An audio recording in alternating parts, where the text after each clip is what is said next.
सन 1965 हरियाणा का महेंद्रगढ़ जिला, गांव वली सैयदपुर।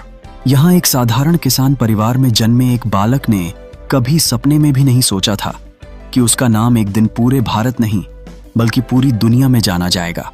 उस बालक का नाम था रामकृष्ण यादव। गरीबी, अभाव और संघर्ष, यही उसका जीवन था। पर आंखों में था तेज और मन में एक अद्भुत जिज्ञासा। बचपन की शुरुआत।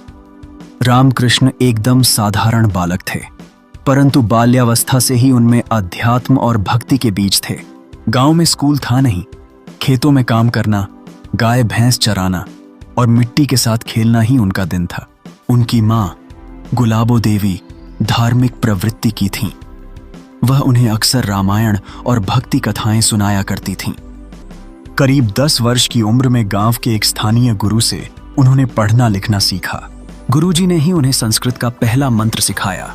रामकृष्ण को धीरे धीरे संस्कृत, वेद और योग में रुचि होने लगी। उन्हीं दिनों उन्हें एक दुर्लभ त्वचा रोग हो गया। डॉक्टरों ने जवाब दे दिया। इसी बीमारी के कारण उन्होंने एलोपैथिक दवाइयां छोड़कर आयुर्वेद और प्राचीन भारतीय चिकित्सा पद्धतियों की ओर रुख किया। यह वही मोड़ था जिसने उनके जीवन की दिशा ही बदल दी। 16 वर्ष की आयु तक आते आते रामकृष्ण ने तय कर लिया कि वे संसारिक मोह से दूर रहेंगे। वे गांव छोड़कर हरिद्वार की ओर निकल पड़े।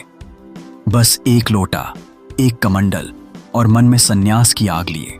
हरिद्वार में वह कई गुरुकुलों में रहे और आगे चलकर आचार्य प्रद्युम्न व योगाचार्य बलदेव जी से दीक्षा ली। उन्होंने अपना नाम रख लिया स्वामी रामदेव। स्वामी रामदेव ने कुछ वर्षों तक खानपुर गांव के गुरुकुल में रहकर वेद, संस्कृत, आयुर्वेद और योग का गहन अभ्यास किया।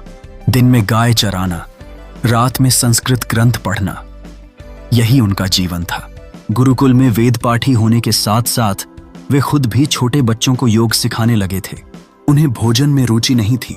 फल, दूध और केवल उबली सब्जियों से ही उनका पेट भरता था। धीरे धीरे उनकी साधना में तपस्या का रंग चढ़ने लगा।